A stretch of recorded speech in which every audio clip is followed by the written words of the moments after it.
I always knew there was something different about me, but I could never figure out what it was, so I was very unhappy. Then I discovered I was gay, and I began to like myself. Then somewhere deep inside, I heard the calling to be a nun.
Coming up from blank.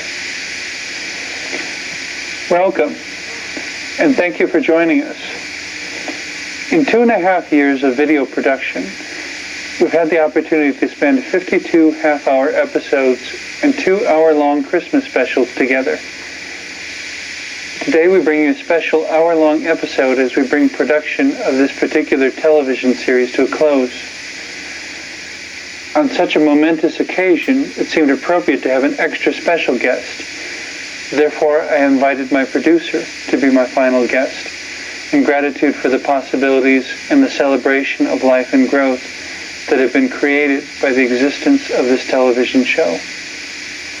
I feel very privileged to welcome Mr. NeVaar. Welcome. Thank you.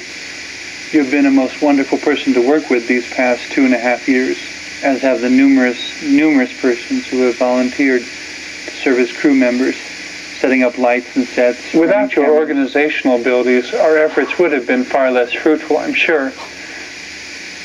The first obvious question for today, in any case, seems to be why? Why did we do this particular television series? And why are we deciding to cease production of this particular television series when today's show is over? As with most of the questions you've asked in various episodes, the answers are nearly always somewhat vague and incomplete. Nevertheless, I will make an attempt. To the first question, why did we begin? Any good answer I could give would need to begin with a desire to celebrate a very different approach to life and spirituality.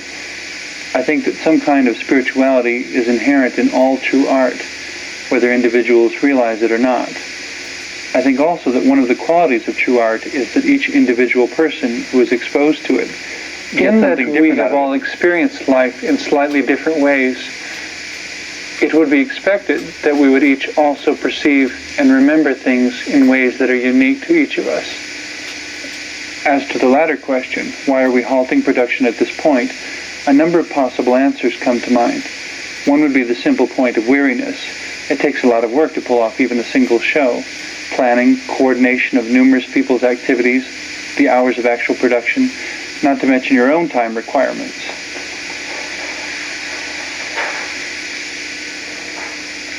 Yes, people are always asking, and I'm not sure if I've ever mentioned it before in any of the specific shows we've done, but each appearance that I make requires about 2.5 hours to put on my makeup and costume, and about an hour to get it all off again afterwards.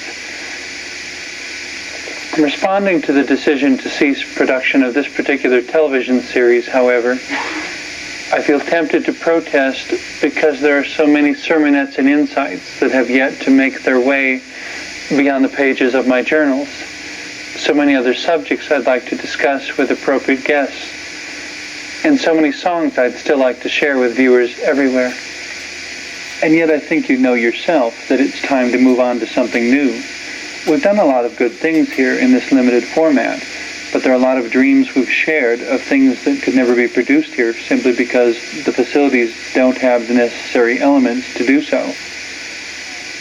Perhaps it would also be good to remind ourselves at this point that there can never be a new beginning if there is not first an end to something else. Exactly. You can't reach the beauty of the mountaintop until you're willing to leave the beauty of the valley behind.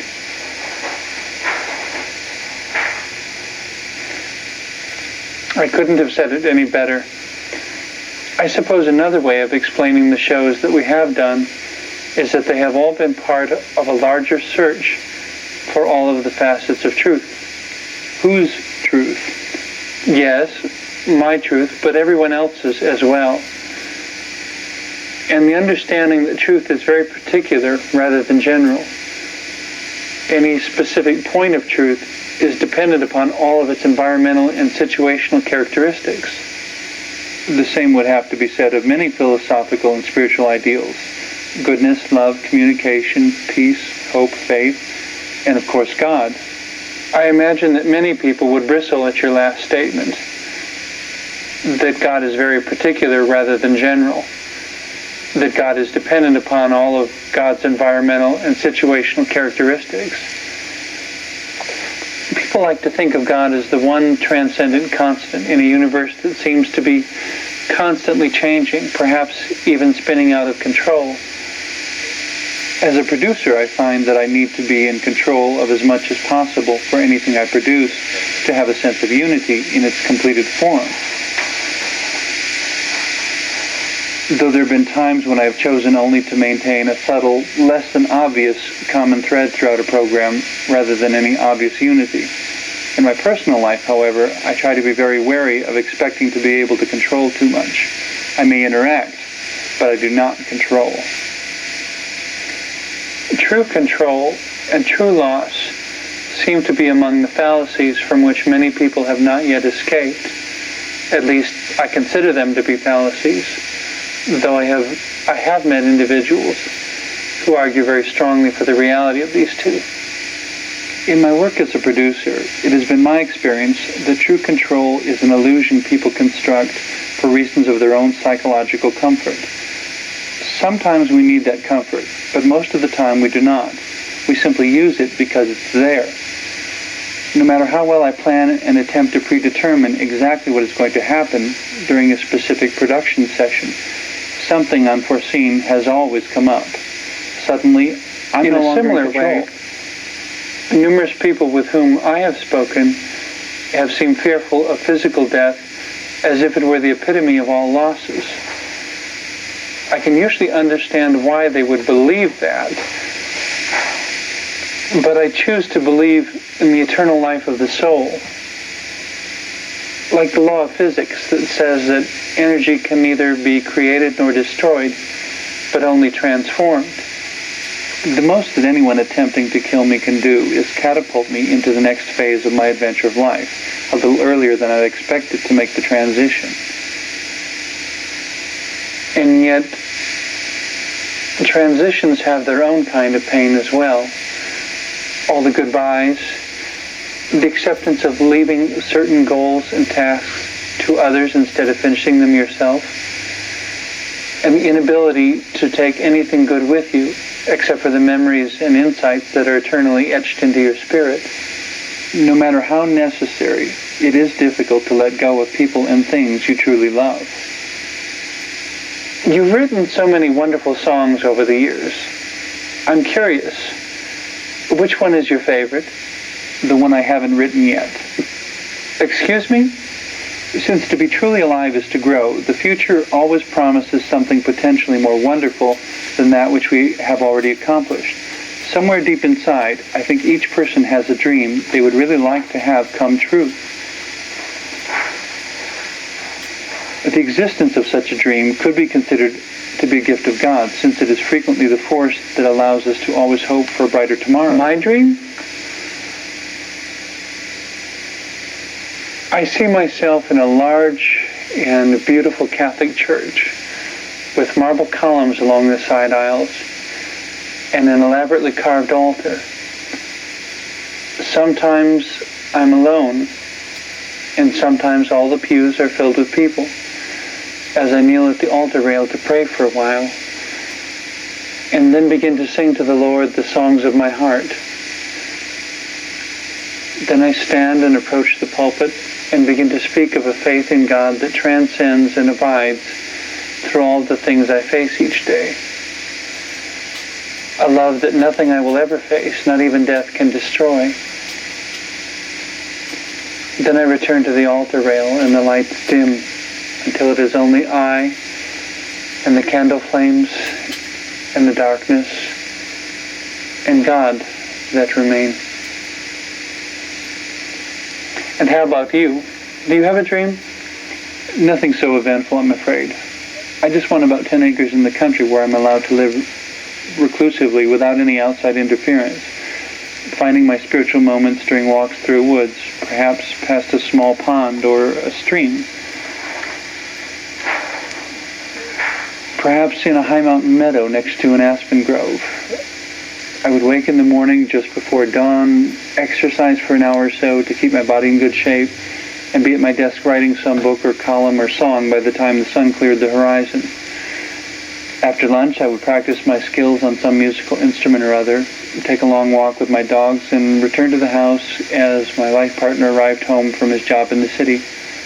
I've sometimes thought it would be nice to have a family, kids and grandkids, but it's still very difficult for a gay couple to do. I fear that my dream is at best unlikely as well, recognizing that the current stance of the Roman Catholic Church is not at all favorable to gay nuns, such as I. People often ask who Sister Who is, and it recently occurred to me that one answer is that Sister Who is just one more response to a crisis of faith. A crisis of faith. I have always had a great spiritual hunger, and several times seriously considered joining a traditional Roman Catholic religious order. But somehow, something never felt quite right about doing so. It's like everything was going so well, and then right in the middle of the parade, I discovered I was gay. And was thereby disqualified from participation in all of the things that resonated most strongly within me. Yet God never left. But then he called me to be a nun, and this still seems to be the one thing in me that is most difficult for others to accept. It seems to me like the passage in the book of Isaiah in which God told that prophet to go around naked for 2 years as a demonstration of a prophetic message, no matter that many of those he met would think that he'd lost his mind. Like so many of the prophets, I would rather cry out, "Why me? Send someone else, please." And yet, whether the world recognizes it or not, the world needs its prophets. And I'm using that word more generally, and not to mean only those predicting or prophesying what the future will be. It is also unlikely that any of the prophets referred to in the Old Testament section of the Bible were considered by their contemporaries to be any more than we consider. It is always important to remember that the language and terms we use today are by no means timeless things that have existed unchanged since the beginning of recorded civilization. Just being objective, it is also very bold and possibly an arrogant thing for you to say with any seriousness that God calls you to be a nun of non-traditional description and rule, no less. Yet you persist that nun is indeed the right word for Sister Who. Yes, somehow I know that nun is the right word. I do recognize that it is a bold and possibly arrogant action to say that anything coming through me originated with God. Yet I believe that the heart has the capacity to know more than the head. And I believe that my heart knows that the nun that I am was a gift from God with a particular if undisclosed, ministry to do. I don't say any of this lightly, and apologize if I have ever given that impression. What of the accusation that you take yourself too seriously? I think that's a question that we both need to answer. For myself, I think that the first necessity is some sort of standard of what is being serious. If being too serious only means that I am more serious than the person accusing me, it leaves the open question of whether the other person is not being serious enough. The only legitimate criteria that remains, it seems to me, is to determine whether any damage is being done to my psychological, emotional, physical, or spiritual health. I have not found that any damage is in fact being done by the particular balance between seriousness and frivolity that characterizes my life. I would begin by suggesting that the particular balance between seriousness and frivolity that characterizes a particular person's life is not necessarily chosen, at least not directly. It seems to me that the balance to which I just referred is more often a reflection of countless responsive choices to experiences of apparently little individual importance. The way to influence the balance seems then to be dependent upon achieving a new understanding of the world in which the particular person lives. I agree. And I think it is also unwise to declare anyone's state of balance between seriousness and frivolity to be either good or bad. It's simply one more thing that each of us needs to reflect upon and decide for ourselves. We may not be able to control every detail of the world in which we live, but we can certainly strongly influence or even change our natural or instinctive responses to situations we encounter. Speaking of situations to be encountered, I recall two types of focus in those around me when I was in college. One was to attend college and receive a degree for nothing more than the professional employment the degree was promised to bring. The other was to prepare for life with all its diversity and constant change. The problem was that the two approaches seemed like inverse slants on a graph. Those who graduated with a professional degree could generally find a job much more quickly, but would frequently question their choice as the years passed. Those who prepared themselves but not specifically usually had difficulty finding immediate employment, but reflected a much more fulfilling life as the years passed. Keeping in mind, of course, as we continue this discussion, that we are speaking in generalities and using labels as reference points rather than restrictive groupings. In keeping with the apparently universal law that the only constant is change, it also seems to be a universal law that for every general statement, there is an exception. In the retelling of history, however, it seems that unless someone's specific name is recorded and their effect upon the rest of humanity also recorded, those who have lived lives of exception are seldom remembered. Indeed, their very existence is often questioned. Suffice to say that everyone is not remembered who had similar thoughts and ambitions as Copernicus, Galileo, Columbus, Jesus, Buddha, Muhammad, Confucius, Alexander the Great, George Washington, Thomas Jefferson, Benjamin Franklin, Booker T. Washington, Harriet Tubman, Virginia Woolf, Abraham Lincoln, Albert Einstein, Albert Schweitzer, Henry David Thoreau, Ralph Waldo Emerson, William Shakespeare, and a very long list of others. These are simply the unique individuals among other unique individuals whose work we are privileged to know of today.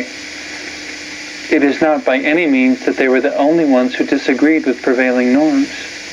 Yes, and I think you'd agree that the sins of omission of the history books used in American public schools are nearly endless in number, not to mention all the things that have been in fact falsely reported for the sake of some individual's or some government's reputation. I really think that we have far less to fear from honesty than some would have me believe. But honesty also functions best when in the company of other aspects of good character. Things like maturity, responsibility, discretion, or more specifically, being tactful and clear when communicating, and most especially, some basic form of love for one another. You do realize, of course, that just like the series and each episode of the series, Sister Who Presents, we're not going to be able to cover everything we want to cover in this final episode. Soon our time will be up and we will have to accept that there was not enough time for some things to be said. Life goes on, and to a certain extent, we are usually brought back to the familiar words, que sera, sera. Whatever will be, will be. We must do what good we can and then be content to go home. No one is given enough time to do all the good things they are able to do. And that does not include the additional good things that we envision as being able to be done, but for which we do not personally have the necessary resources. So we are left with a great many choices to make and a great many difficult things to accept. Using the facilities of Denver Community Television has been no picnic.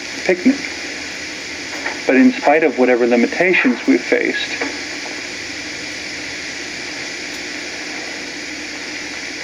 I'm reminded of the poster I saw somewhere that bore the words, "The race is not to the swift, but to the one who keeps on running."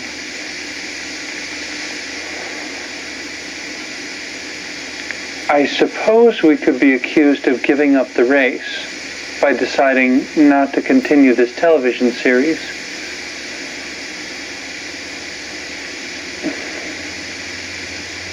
But I'm inclined to respond with the question, to which race are you referring? The difference between one race and another, however, has less to do with time and place than with perception.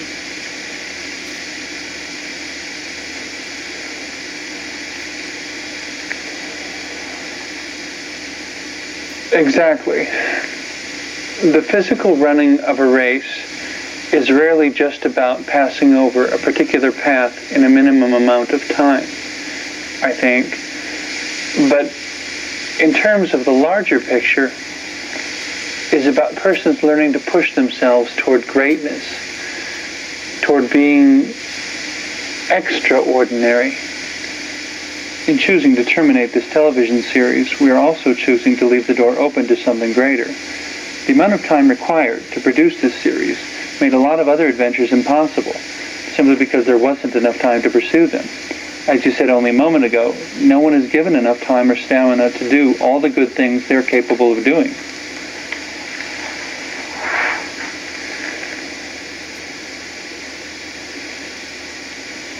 Yet, in all of this discussion, I cannot escape the feeling that a particular chapter of my life is coming to a close, and that I will be saddened to see it go.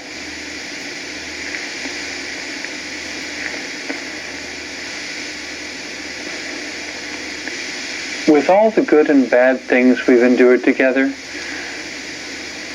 I know that we have really lived during the times we have shared here. When Denver Community Television moved in the first few months of 1994 to a new facility located at 2900 Welton Street in Denver, Colorado, we were the very first production in that building. We videotaped almost 4 shows that night. For a while there, as I recall, we would come into the studio, set everything up, and videotape until I was almost too exhausted to go any further. Yet, I'm so very thankful for the person I've become, and in many ways I have personally grown with the help of guests and crew members since that summer in 1992 when the first footage was videotaped. We've met quite a number of extraordinary and inwardly beautiful people during our years of production together, too.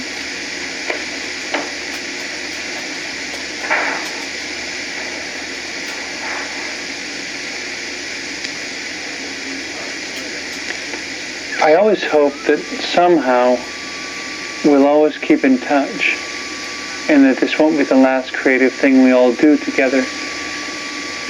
But I recognize that I must also allow each of them to pass on to their own wonderful futures in other places. Simply giving thanks that for a time our lives overlapped in great beauty, growth, purpose, meaning, and even harmony. I'm inclined to say that it's the memories that last, but I suspect that those currently facing Alzheimer's disease might argue with that statement. If I could digress a moment, in reflecting back on my life, there have been these different eras where I was in different places, and in each place made wonderful friends.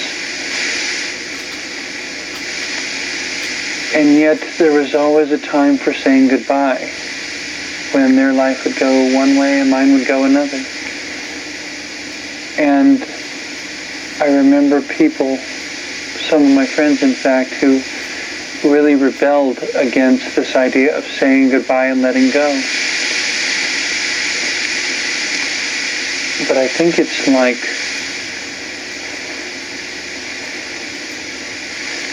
a fabric. As you share life with someone, memories are stitched onto the fabric. As you move in a new direction, if you try to pull the fibers that are moving in a different direction along with you, it begins to wrinkle and even tear the fabric. I think there's a kind of acceptance to give thanks for the time that the beautiful colors overlapped, and to accept that for the greater picture to be as beautiful as it can be, you need to allow each different color and fiber and life to go in whatever direction it needs to, and to recognize that the other fibers were not created to follow you, but that each fiber, each thread of life is created with its own direction to follow. And each has to be faithful to its own direction for the fabric to be beautifully woven.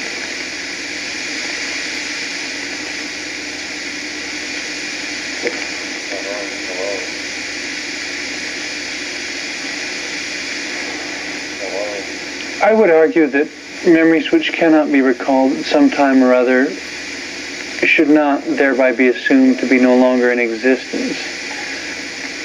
I think we have to remember that there is always a bigger picture to consider. Life and experience and memory, I believe, are integral parts of the soul. That essence of a person which exists eternally.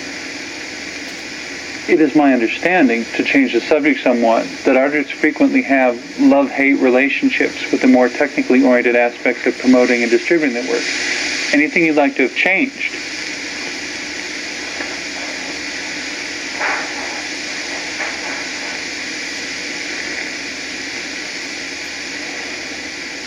I think I would have preferred to create new shows only when I felt like it, rather than feeling that I had to maintain whatever momentum had been built up. I think I could have raised the quality of the shows if there'd been less pressure to produce a show. The content, I mean, not all the technically oriented stuff that you coordinated, which is not to say that the shows I had with various guests weren't absolutely wonderful, because we did have, there's a lot of times there are good things that are produced under pressure. But I think we might have put a little more polish on the way shows fit together. Some of our earlier shows were very diverse in their topics. And there are a lot of areas I would have liked to have gotten into as well. Well, now we'll both have a chance to find out what else you can create. A full-length movie could be something wonderful to do, recognizing the limitations of a television show that won't apply there. It's both an anticipation and an anxiety, I guess, not knowing what the future holds in various ways, both curious to know and content not to know. Life may be described as a lot of things, but among them is the realization of it as a God-given adventure in which literally everything really is possible in some way or other. I think I'd like to consider a number of professional pursuits that have been on hold for a while as well. I'm eager to see which interest will bring the most success, but I know it's best for everything to happen at the perfect time as well, even if having something happen at the perfect time means I'll have to wait a little longer.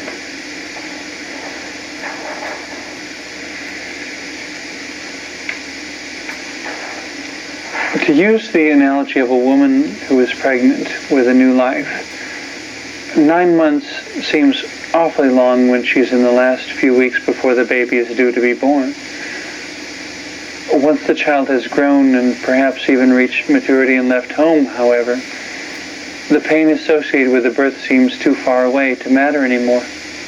To quote another old saying, hindsight is 20/20. Sometimes I'm not so sure. Some people I've known have tended to look back at their lives with a degree of selectivity that is simply not recommendable. I understand that in childhood you were raised in the Roman Catholic Christian religion. The most common vows of nuns within that denomination seem to be poverty, obedience, and chastity. It would appear that you subscribe to none of those. How do you feel about those vows, and what would you consider yours to be?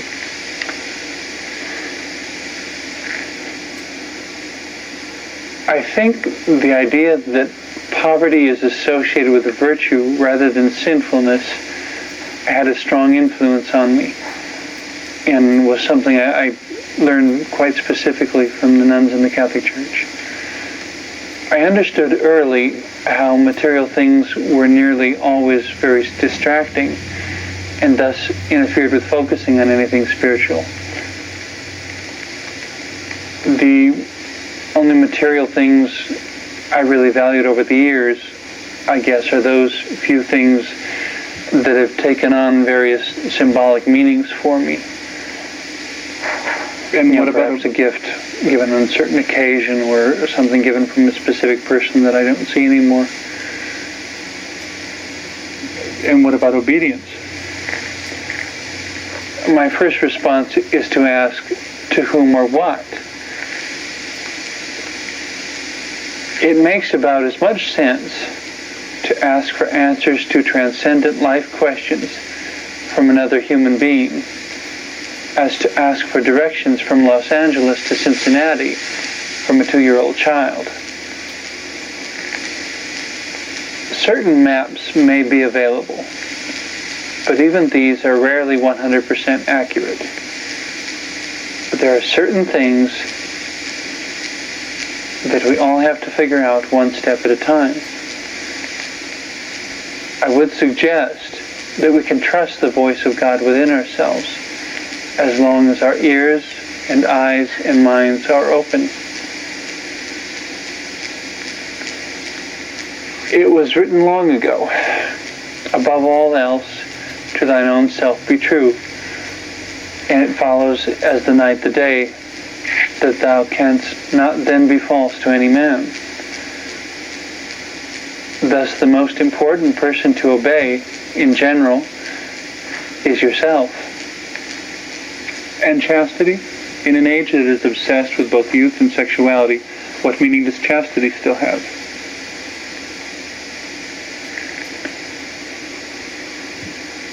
I prefer to think in terms of commitment. Physical bodies, with their accompanying genders and orientations, are temporary residences for the eternal spirit that lives within each of us. I don't think that I or anyone else has truly grasped and comprehended the harmonious relationship that the body and the spirit are intended to have.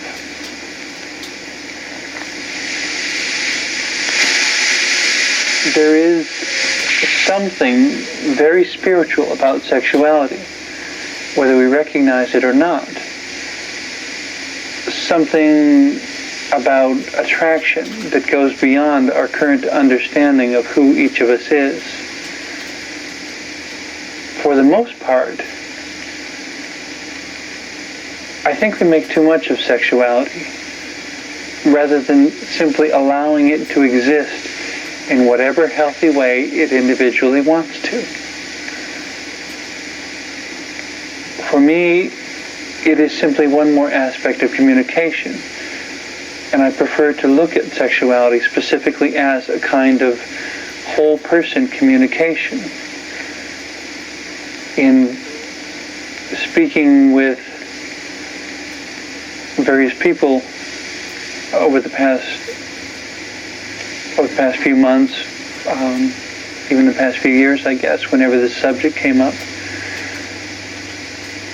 the subject of sexuality, and specifically as it related to promiscuity, I suggested to them that what we were discussing was a degree of openness that was very extreme, and that you better be awfully sure you can trust any person that you decide to be that open with.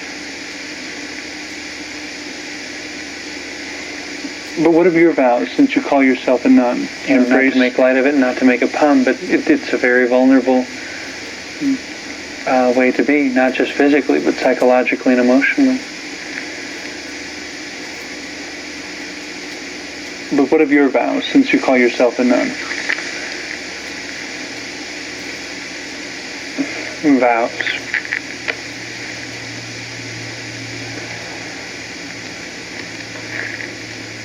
You embrace apparently none of the traditional vows. Encourage a wholesome and inclusive sort of joy in each moment of life. I vow to discourage false guilt and fear, which are often placed upon us by some insecure individual seeking to bolster their own undernourished self-esteem by controlling the lives of others in whatever ways they can.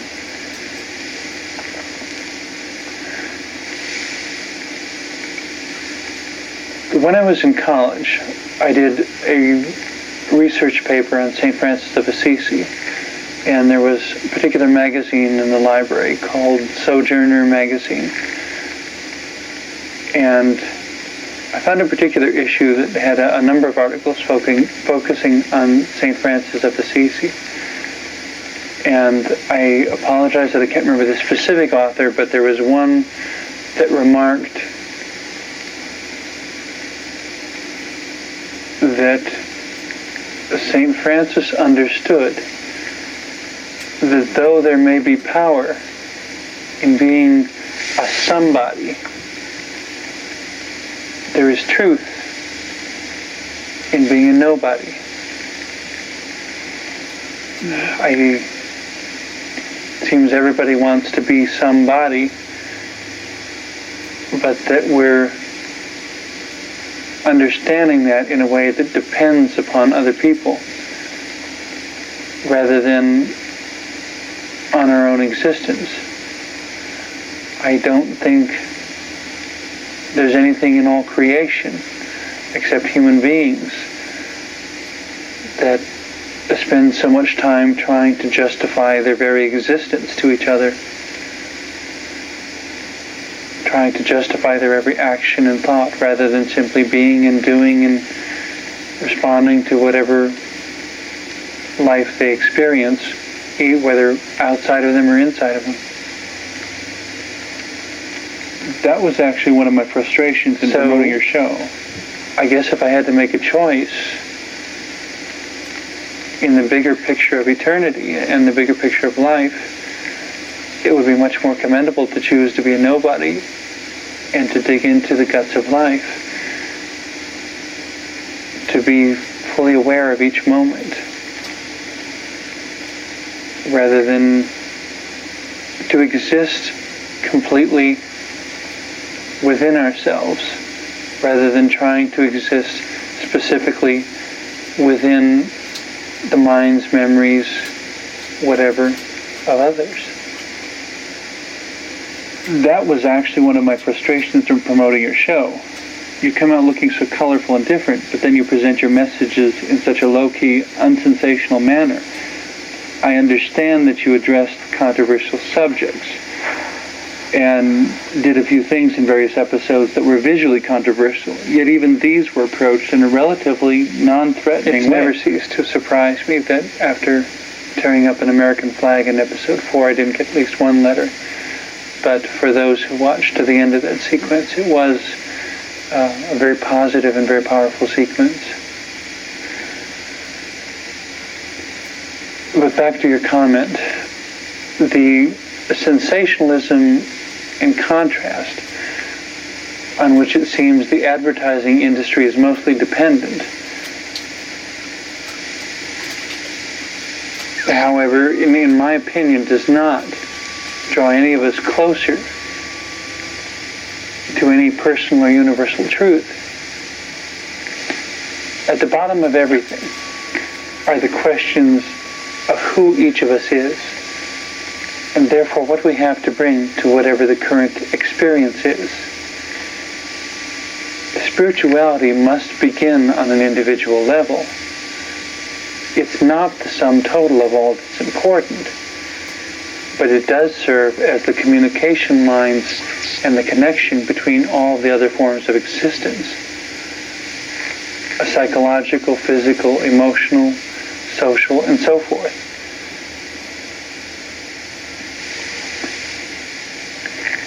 The question has often been stated, what's it all about?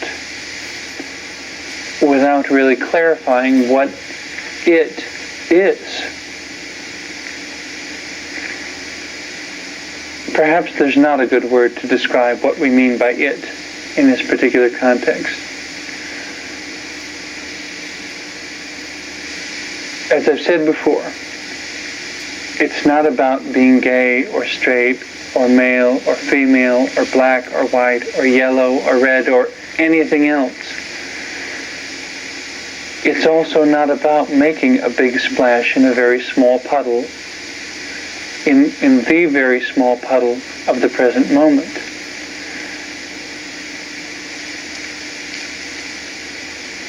It's about being a vast ocean of goodness that transcends time and flows throughout space. That's what I'm most committed to. I wrote a song a number of years ago about being a bridge to the sky. Like you, I'm very fond of the writings of Madeleine L'Engle, especially when she suggested that all artists are involved in incarnational activity. Taking something spiritual and giving it some sort of form or substance so that it can be experienced by others. In fact, in a book I found in the college library during my third year there, the translation of the name Denver was a crossing or a bridge.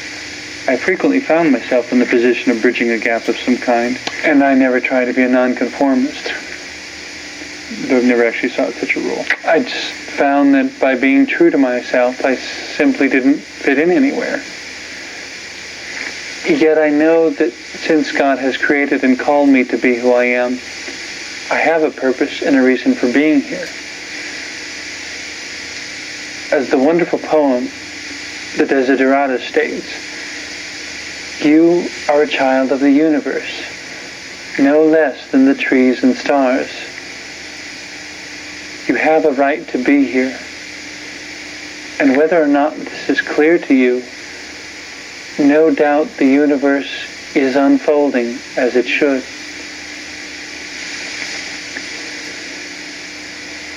But to go back to the comments you made a moment ago about being a bridge,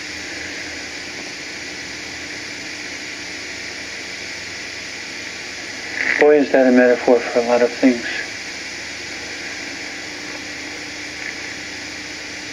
And yet there is a sense, I think, in which each person and thing throughout all of God's creation is some kind of bridge, whether for someone's understanding or for someone's physical, spiritual, emotional passage.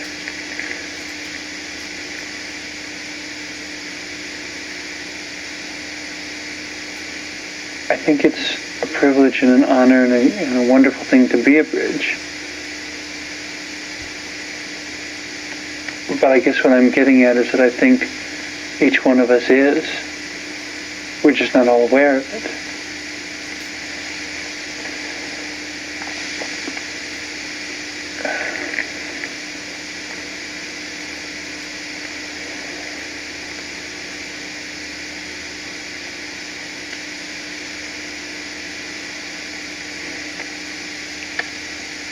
But I do love that verse, I guess.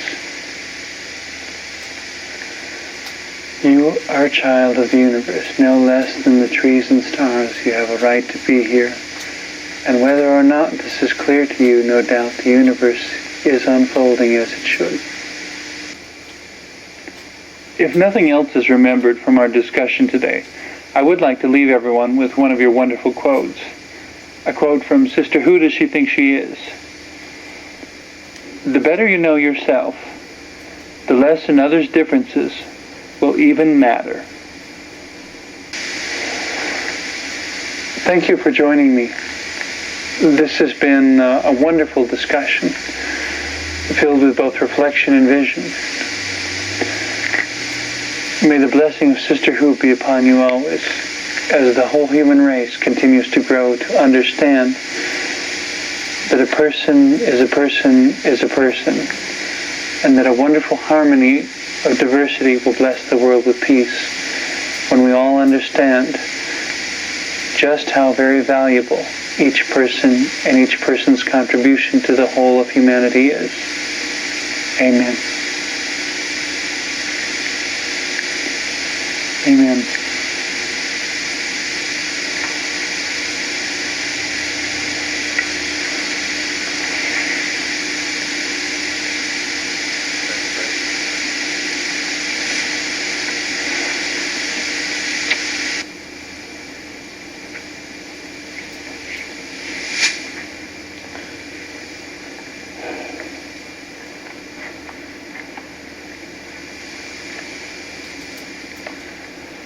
Teddy bears and building blocks,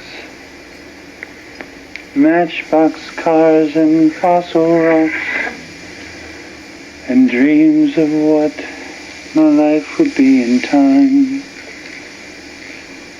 Learning how to read and write, to ride my bike and fly a kite, and how much can be done with just a dime. Being told the world is black and white, and everything is either wrong or right. But what does all this mean? It's all a part of who I am. The paths I've walked, the place I stand, the feelings that stir within my heart. I won't consent to live a lie. I won't just go away and die. I'll smile and laugh and then reply. I am who I am. Felt the ocean at my feet and climbed the mountain's rocky peak, and taken time to gaze upon the stars. Journeyed far across the sea and held on to my dreams for me, and written songs to play on my guitar. Still I'm learning more, it seems, of how many ways there are to be. But what does all this mean? It's all a part of who I am. The paths I've walked, the place I stand, the feelings that stir within my heart. I won't consent to live a lie. I won't just go away and die. I'll smile and laugh and then reply. I am who I am. I am who I am.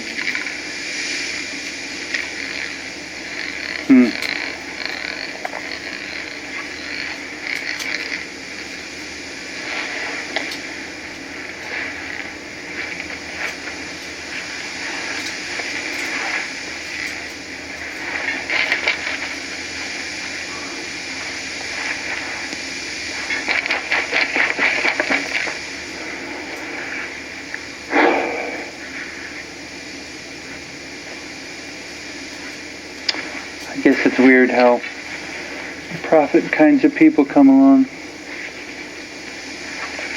I suppose we'll never know, but it makes sense to me that 4,000 years ago, prophets were the astrologers and psychics and healers and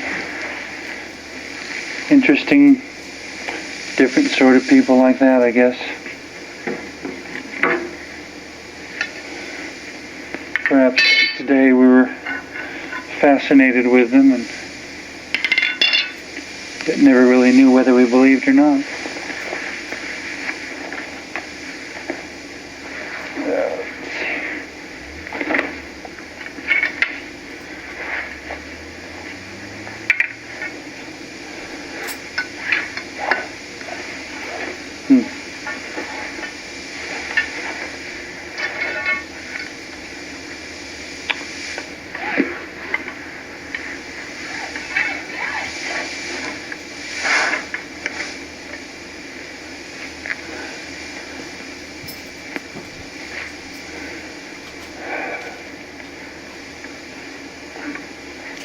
I don't know.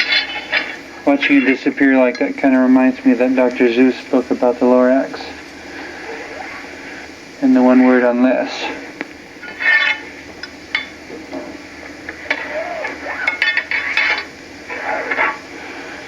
Times together and times of maybe being together again. And nobody ever really seems to know for sure, I guess.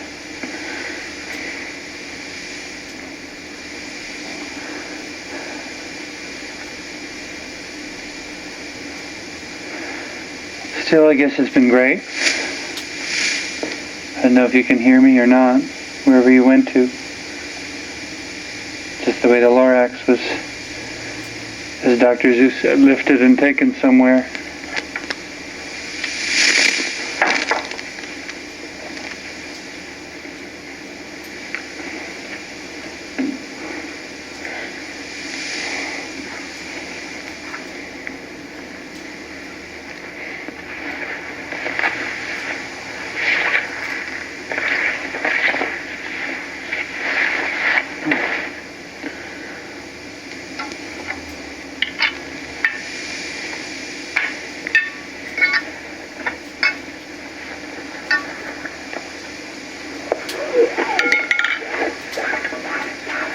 I wonder if we'll ever learn. You know, we've said forever you should never judge a book by its cover. And yet people still do. It's like we believe all these things until we actually have to act on them.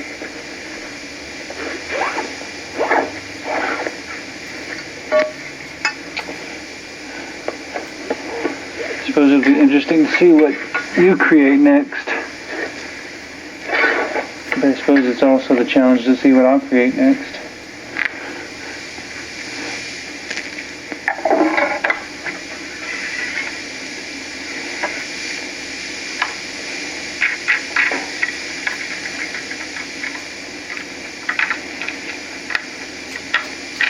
Yeah. Let's see what to go for.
Just don't stay gone too long, Sister.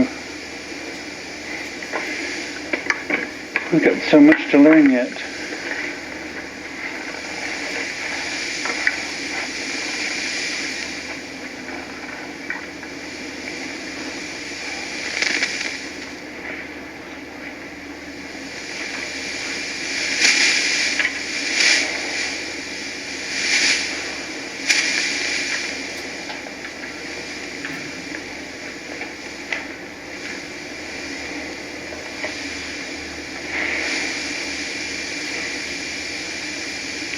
Good night, Sister.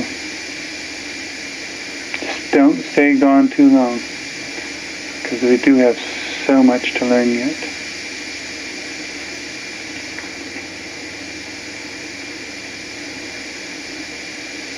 But thanks